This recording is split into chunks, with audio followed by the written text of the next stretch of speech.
Hey, how you doing? I'm great. How are you?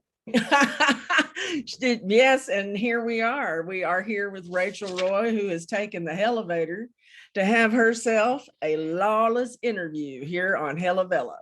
How you doing today, Rachel? I'm good. It's a gorgeous day outside, and so we'll do this. And yeah, we're Yeah, good. I know it is a beautiful day. It's even beautiful here in the Pacific Northwest. I know you're on the East Coast, Mhm. and right now it's pretty cool here actually. We're coming into our fall months where people start really putting on the pumpkin spice lattes and Oh yeah. purple socks to wear with their Birkenstocks, so they be styling Pacific Northwest style. Yeah. Yep. We have the hoodie sweatshirts going. Oh yeah.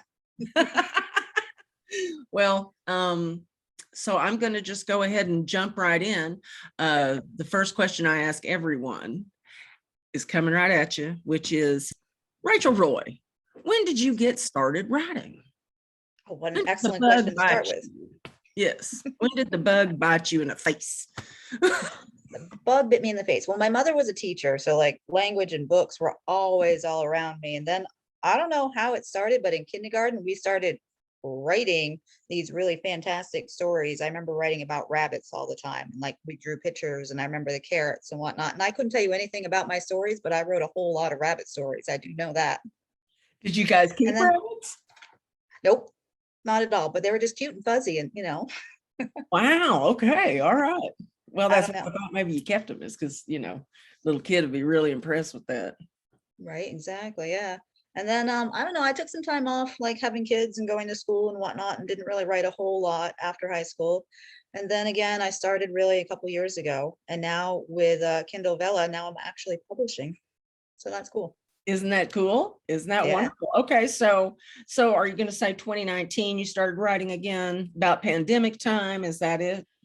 Um, yeah, so I had started kind of easing into it with my blog for our homestead and whatnot. So that was kind of amusing and kind of informative and whatnot. And then like creative writing, like writing my fiction stories again. Yeah, probably 2019, 2020 is when I really got back into it. Yeah, and I want to ask you about the homesteading stuff here, but we're going to get to that in turn. Um, Okay. when did you hear about Vella, and how did you hear about Vella? Do you remember? Ooh, that's an excellent question. I don't really remember how. I mean, it must have been, oh, I do know actually how. Sorry, I hadn't thought about this. Okay, so it was last December, no, last November. It was late fall, just a little bit before Christmas that I first heard about it. And then it was through one of my other writing groups on Facebook called Moms Who Write or something like that.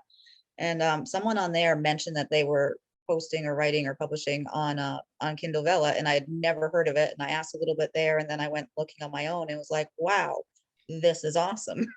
And so I started out with a children's book that I had, or a children's story that I had written a long time ago for my kids when they were young and published those. And then like really got into like updating.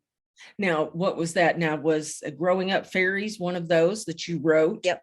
Now Yep. that one has had a shout out. That one I understand is a uh, really good Y.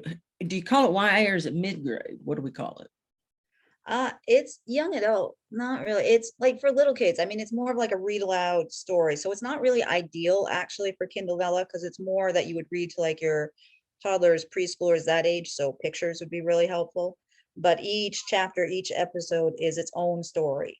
So they can all stand alone. So that's really cool for the kids. Oh, okay, that's great then. So, and then the Summer Folk, that's the second.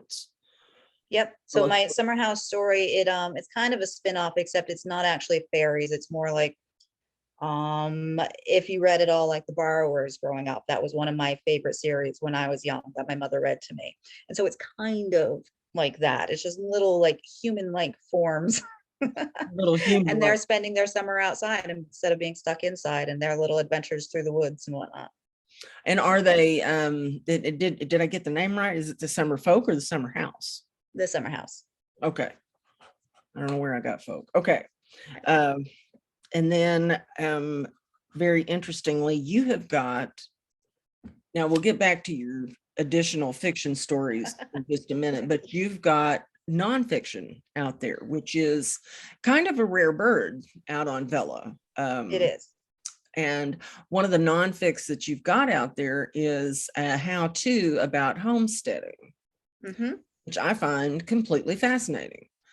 Good. So how many episodes did you write the homesteading piece? Was that written just for Vella, or was that something else that you had going on, or did you steal from your own blog?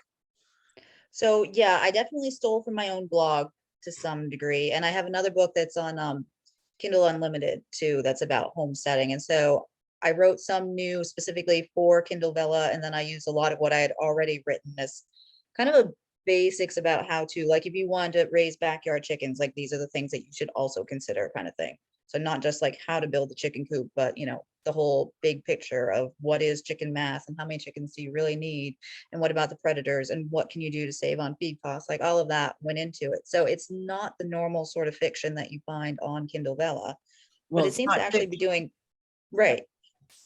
Yeah, so it doesn't fit the normal platform at all, but it's done pretty well actually. Yeah. And so what can you teach us? Like, what is episode 1 of Homesteading with Rachel Roy? I don't actually remember what episode 1 is. That's a trick question.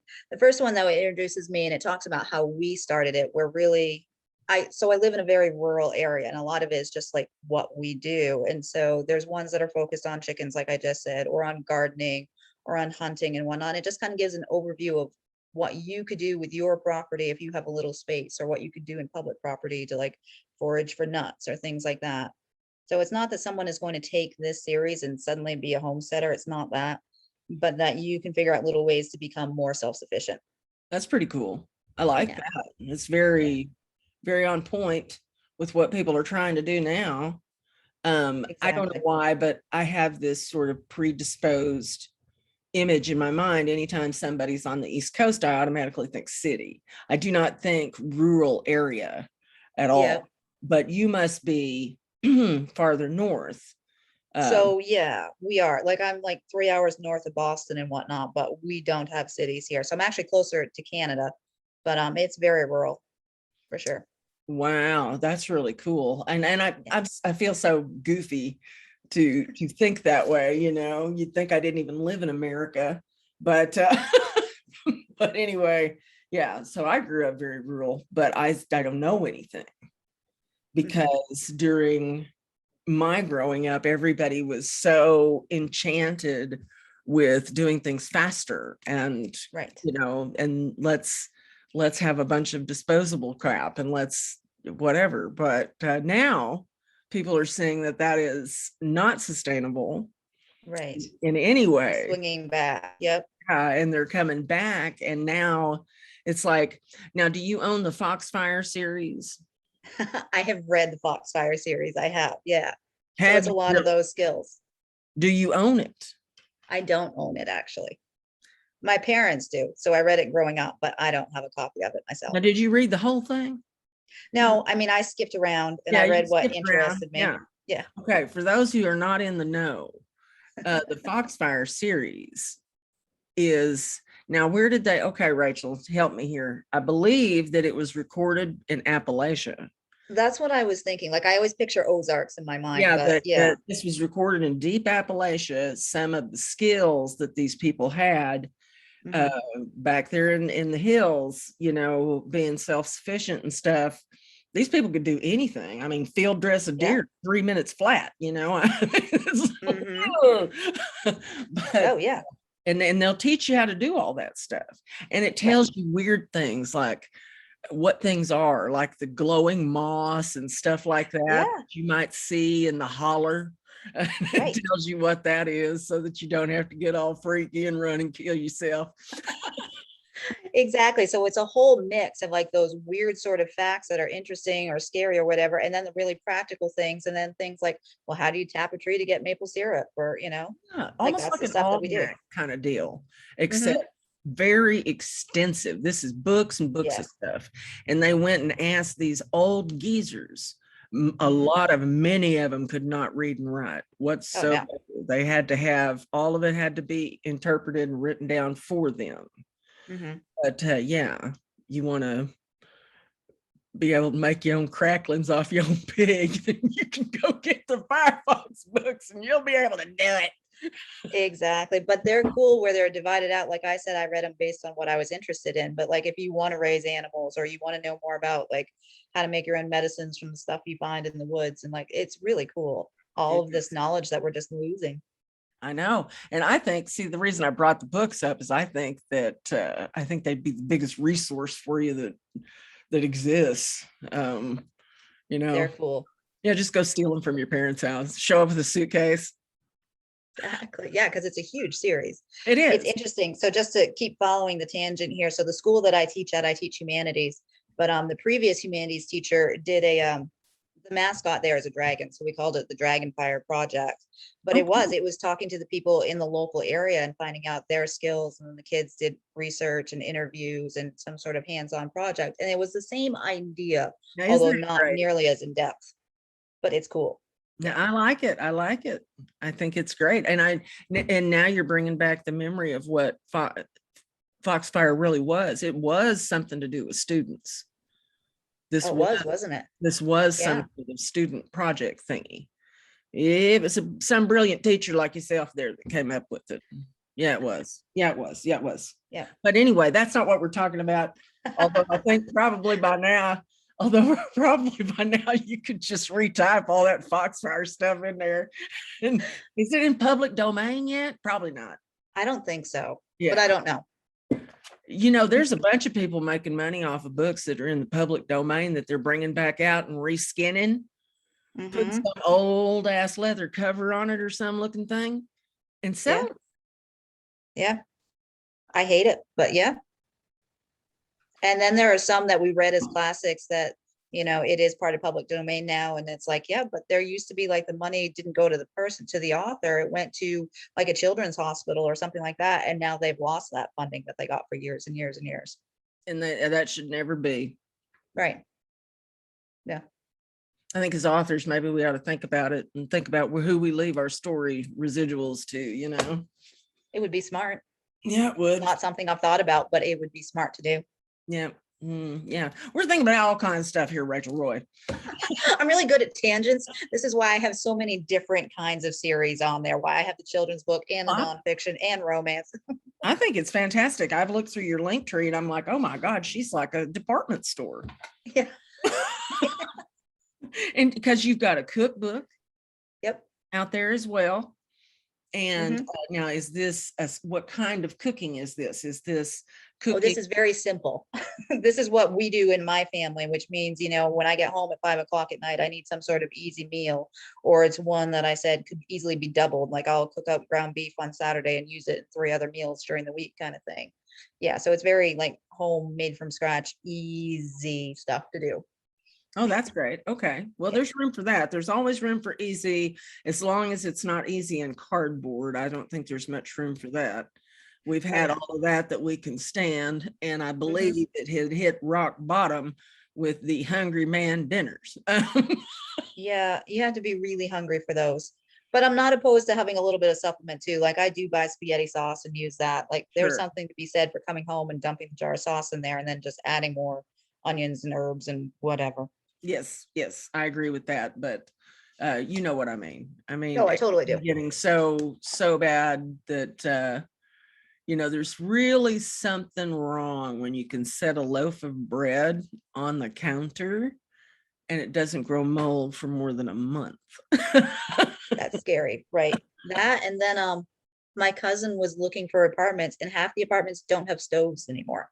What? I'm like, what do you mean it doesn't have a stove? He's like, no, everyone just orders in or microwaves their meal. And I'm like, oh my God. Like it blew my mind. Look at your face. Exactly. Well, But so many people don't cook anymore or they just reheat. but Rachel, It's crazy. no, more than just it being insane, Mhm. it's one of the last places the average person or family can save money. Oh yeah. Yeah. It's a In place to like their come together and eat and hang out and save money for sure. Yeah. And so you don't even have that option. It's not like you don't feel like it anymore. Right. Right. Holy crap. We're going backward. We That's really what they are. used to do. That's what they used to do in like Dickensian England. Was Yeah. not everybody had stoves and stuff. They'd go to Mhm. the local baker or whatever and take their goose or whatever the hell it was and cook it for a penny or whatever in those ovens because they didn't have them. Right. It's just utterly bizarre. It really is. That's nuts, man. That is nuts. Where is this? Where are these apartments? Not near me. This is No, I mean, Beijing, clearly is it was in the city because they could do so much takeout and whatnot. It wasn't rural life and it couldn't have been really suburban life. It had to be in the city, but just it blew my mind when I heard that. Right? well, we need your books all the more, because of this, because of the craziness. So I think the homesteading book and the cookbook are going to be cool. I'm definitely checking those out. And you have, in addition to all this, you have got 2 fantasy romance series going. I do. One of them is called Parallel Worlds. Yep. And the other is Through the Gate. Now tell me about Parallel Worlds. Now, when did these go up? So you started out with your Growing Up as Fairies. So that had to have gone up That was last in fall. December. Yeah. Last winter. And Yeah. then the Homesteading and the Cookbook, when did they go up? So the homesteading went up, I want to say March. Yeah, let's say it was March. And then as I had more time and got more into the flow of it, then I got Daring. And in April, that's when I added the first fantasy romance. That's when I added Parallel Worlds. Mhm. And I don't remember the exact breakdown after that. But then the next one would have been The Summer House, the other children's story. As I was wrapping up Growing Up as Fairies, then I started the new one, which was The Summer House. And then more recently was the Homestead cookbook and Through the Gate. So Cool. this summer, but I don't remember exactly when. So in Parallel Worlds, now, Mhm. how many episodes do you have? Ooh, that's a good question. So I was doing really well at releasing weekly, and I want to say there's 25-ish, maybe.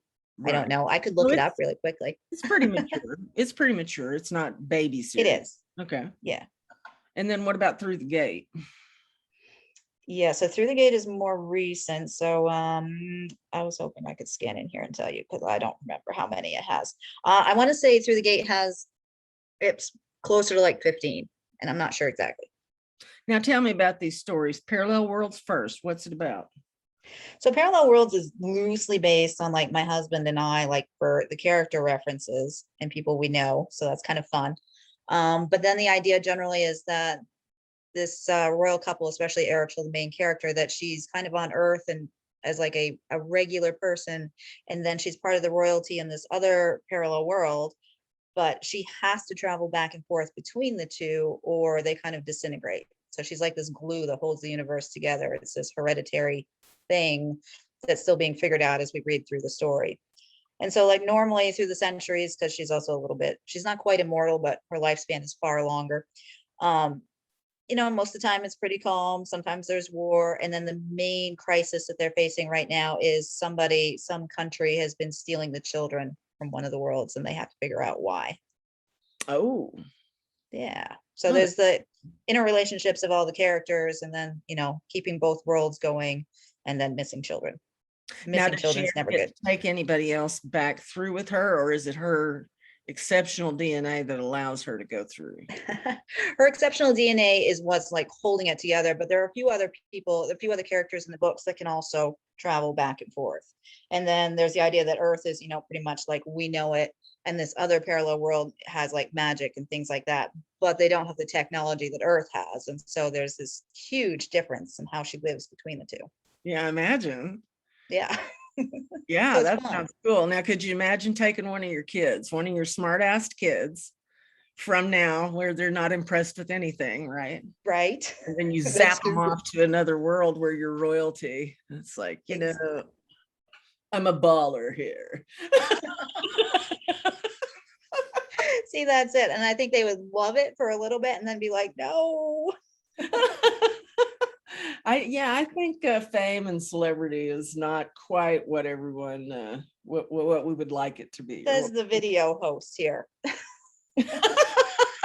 Well, this is a world different from being recognized on the street, or So far. part of a royal family. So Yeah, exactly.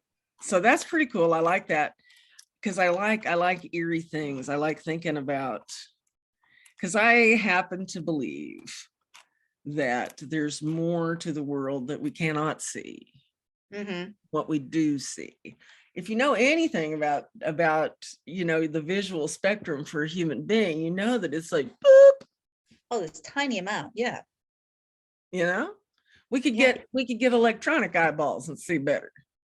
We probably could, yeah. But we still insist on believing there's nothing here unless it's tangible. Unless we see it and touch it and feel it and know it. Right. Yes.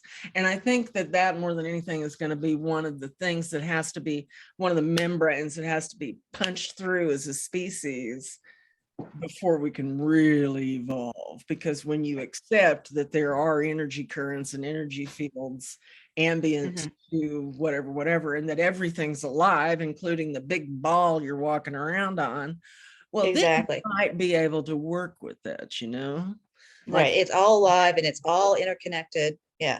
Yes. And the ancient Egyptians knew it. They built structures that would enhance the resonance of it, Right. So and that's like around the world. I mean, there's pyramids around the world, like you're talking about, and the ley lines, the energy lines around the earth. There are so many different things from Stonehenge to whatever that are built on them. So that's kind of what the inspiration is on my Through the Gate series, is that idea of the, again, worlds intersecting and whatnot, but like parallel planes intersecting in those energies. And so the main character on there kind of is like harnessing that energy or directing some of that energy to take care of her people. And so as a teenager, she tried to run away from it because she didn't want the fame of being royal. Like she didn't want it. She wanted to just be like under the surface and just do that natural stuff. And she kind of got called back to having to be in the limelight more, but still her focus is that natural energy and the connections. Yeah. So you're a teacher, you're a mom. When do you find time to write? So I took a year off from teaching, and that's when I did more of my writing. That's kind of when I started Kindavella and whatnot. And it worked better then because I could write like when I felt like it and be like a month ahead. So I had time to edit and whatnot. And now I don't have that now that I'm teaching again. So yeah, it's kind of hit or miss. And a lot of times when I actually have time to write, I'm just not in the mood, or when I'm in the mood, I don't have the time to write. So yeah. That's I struggled with that when I was working. I mean, I didn't write, I took 2 years off, or not even 2 years, but that wasn't 2 years. That was like a year off to write a couple novels actually. And because I didn't become famous overnight, and basically it was a bigger rejection than that. It got close to getting into a big house, and then it didn't. And so that's when you put the typewriter out on the front porch, you give it a good kick, hurt your foot, and come in and work on the old resume, and that's what I did. And I did that for 30 years, but and I would think about it, every few years in between, I'd think, hey, I need to write, I need a creative outlet. But I never felt like doing anything when I got home from work except just freaking falling into a puddle of goo and trying to put myself back together for the next day. Exactly. It's hard because I come home and I make dinner for the family and take care of the dogs and whatnot, and then maybe do some lesson planning. And I don't want to write at all. So it's mostly on the weekends that I do it, or if we have a day off, but it's hard. And then, I mean, not to sound whiny, although I do whine about this, it's not just the writing and the editing. Like that's kind of the fun part. There's also trying to promote our work, and it's hard. It is so time consuming, and I had no idea. Dude, it's beyond the beyond. But it's the difference between total obscurity. I was going to say relative obscurity. That's bullshit. It's total obscurity. Yeah. And actually making something. Right. with the writing. And Right. so if you want one, you do one thing. If you want the other, you do the other thing. And I put up a post yesterday in Hella Vella because I'm sick of this. I don't want to see any more zero read days. That's my big Saw goal. that. Right. I'm not like, we cannot all be to Shell Combs. Yes, I But love wouldn't it be awesome? the freaking numbers that you have are just I know. where I know. how? But the kid can write. She can. I give you that. And She can. she's got high energy. She does. I Lizzo, don't have that. she's got the big energy. She really puts it out there. And she deserves it. Yes. But whoa, man. I mean, that's the extreme you can get to over here. Or then you can be like some of the folks I've interviewed who just refuse to do it. Right.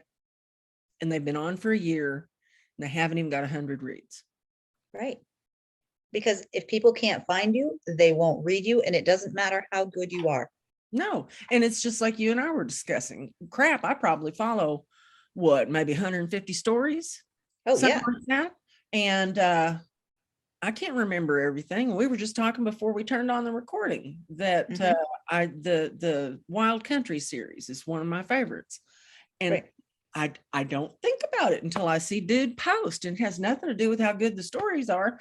There's just so many of them out there. There are. And so the other part of that too is I want to read them all. And so I'll read like 3 or 4 episodes of one and then of another one and another one and another one. And I don't come back to like fully catch up on the first one until, days, weeks, months later. Yeah. And when I'm reading in my genre, I'm reading and looking at their style.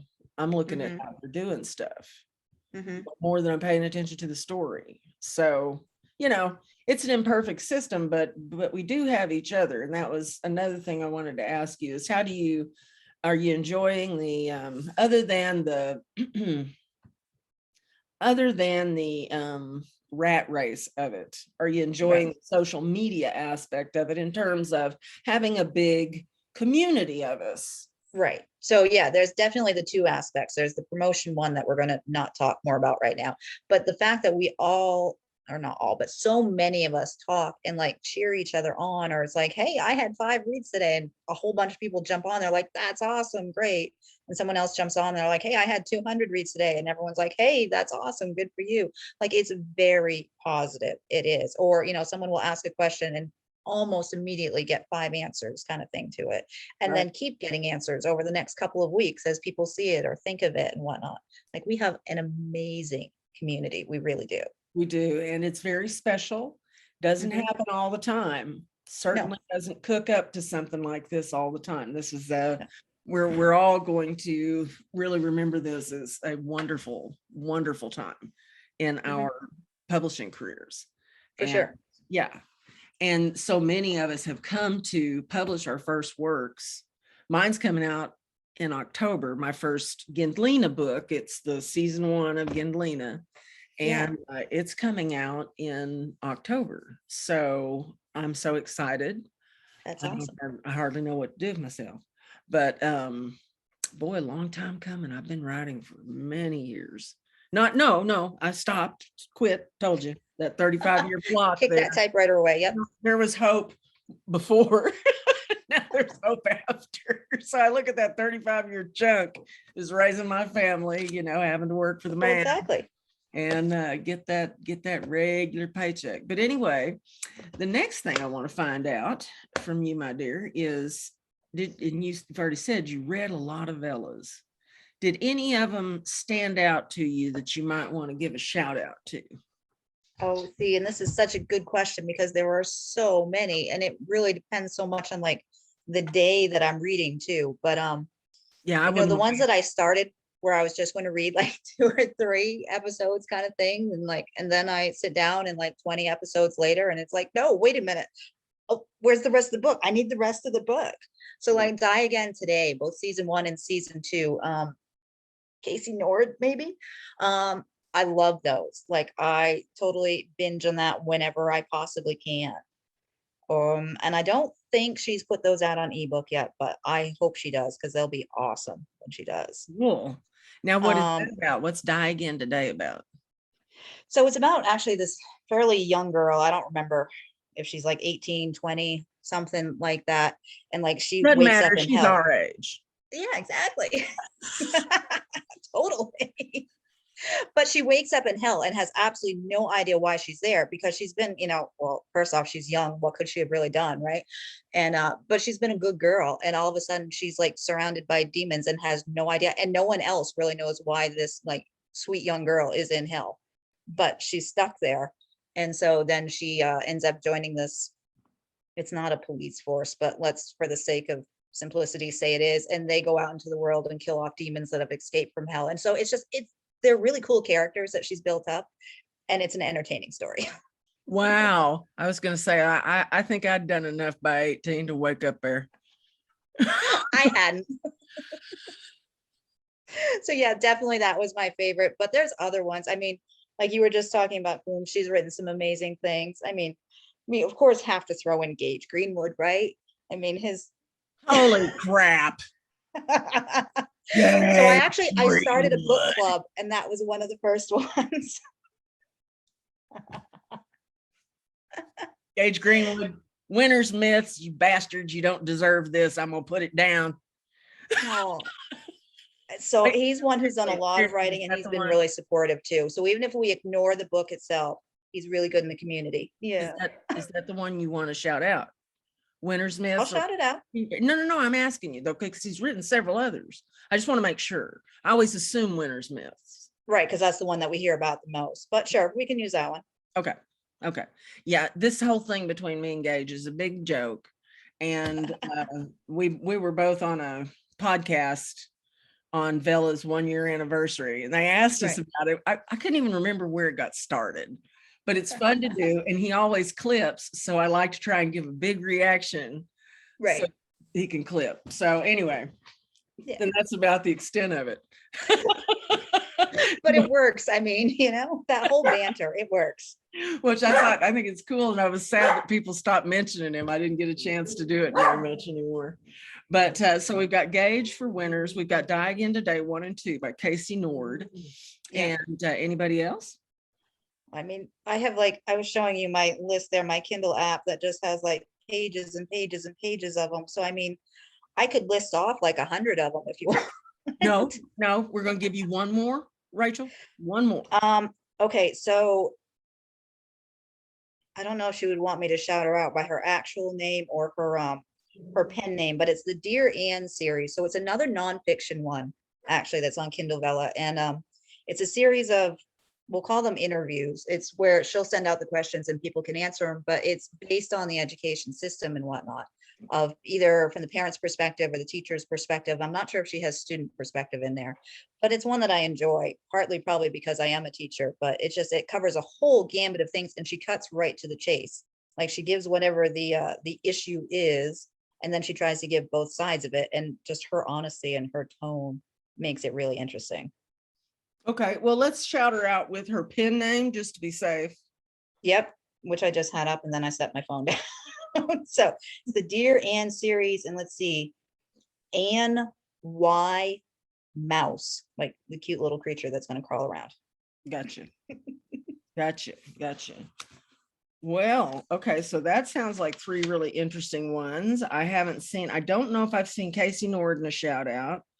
I don't know that I've seen Anne in a shout out. Definitely seen the Gage Meister. Now, maybe a few times. Yes, a few times. And so the next question that I want to ask is, if you were suddenly made CEO of Kindle Vella tomorrow, and you had an unlimited budget and an unlimited whiteboard in front of your face, what, if anything, would you do to improve this platform? Well, I think everything can always improve. I think Kindle Vella has been awesome from the get-go, and there's been a few speed bumps along the way that they've really tried to improve. But at this point, I mean, we'll come back to the marketing. It is so hard for authors to be able to write well and edit well and spend so much time marketing. So it'd be nice to have support on that. But I think the other part and it goes hand in hand with that, is if as an author I knew where my marketing was successful, like where are my readers coming from? That would be really huge for a lot of us, I think.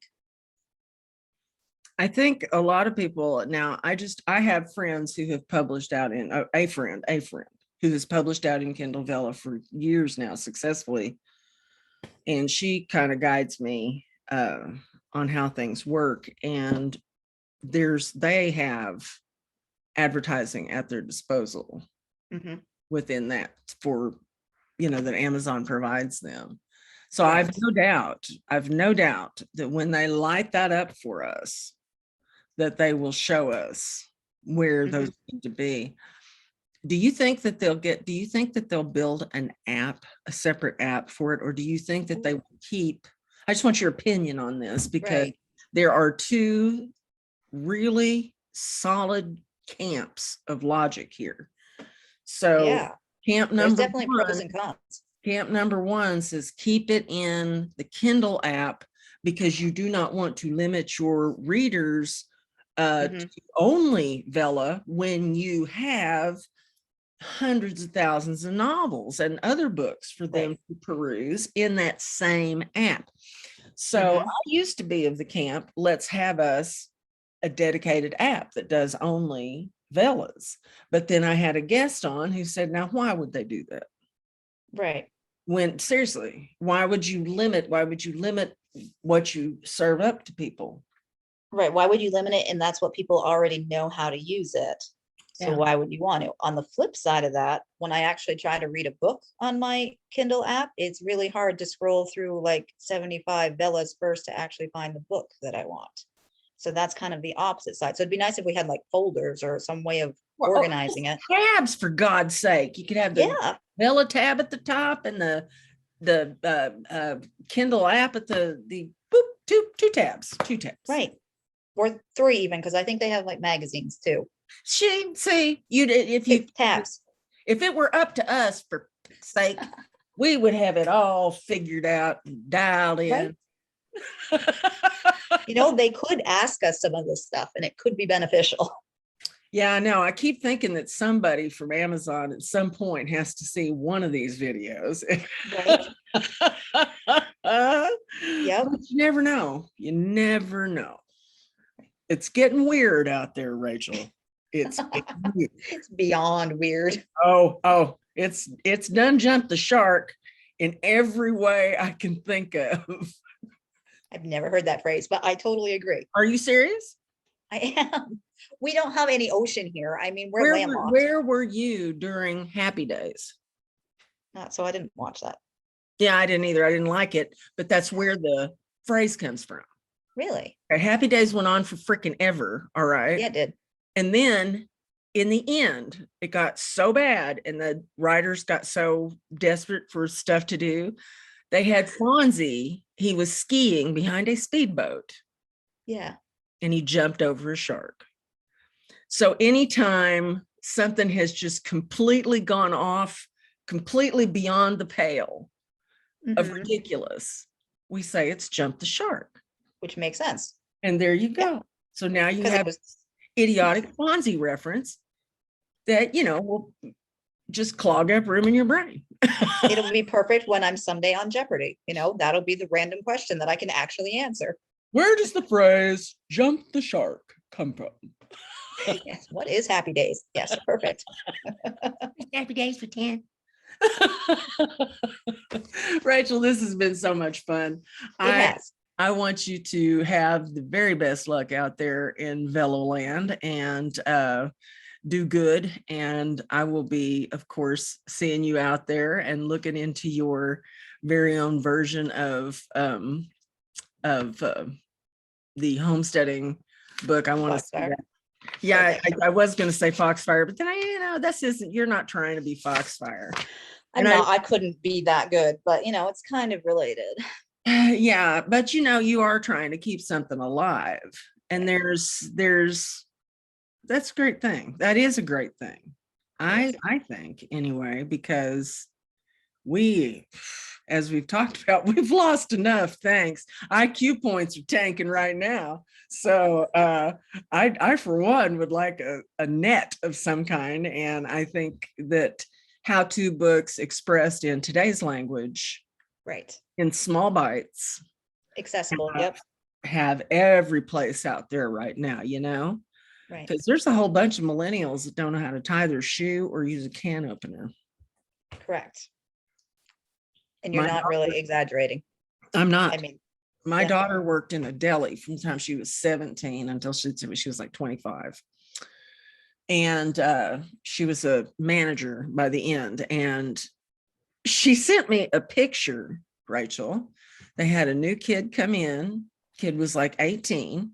She had asked him to open a can of something and then gone to do something else and come back. He had beat the crap out of that can on the wrong side.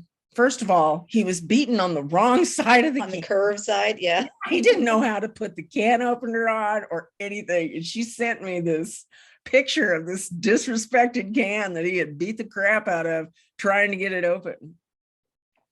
Yeah. So yeah, I leave you with that. Great imagery. Perfect. Thank you. With the hope for our future. Yeah, well, what can I say? What can I say? But it See, has, that would be the perfect opportunity then to move into another reference about winter's myths and, all of this unknown stuff that they come out and explore and find. yes, which is super cool. And I am a proud owner of one of the books, a copy of his book, and it's signed over to me in the nicest kind of way. So I know it's pretty neat. But yeah, it would be perfect time to bring that up. Is seeing the world from a brand new pair of eyes. Right. Yeah, we'd look pretty weird. I can tell you that. You would. Indeed. So last thing, what would you like to say to the folks who are going to click your links down here in the description of this video? Because I always put the links to all of your Vellas and all your shout outs. So what would you like to say to them as they try and they click on your homesteading and they click on your fantasy romances and your children? Well, I totally hope that you all enjoy reading any or all of these and that you let me know. Like, I would love shout outs on social media or drop me an email or something. I would love to know what everyone thinks of them. Yeah. And there you hear it. Get in touch with her. Be sure and like, comment, subscribe to this channel for more great content. And we'll be seeing you out there in the Vellaverse. This is Az and Rachel Roy. Take it easy.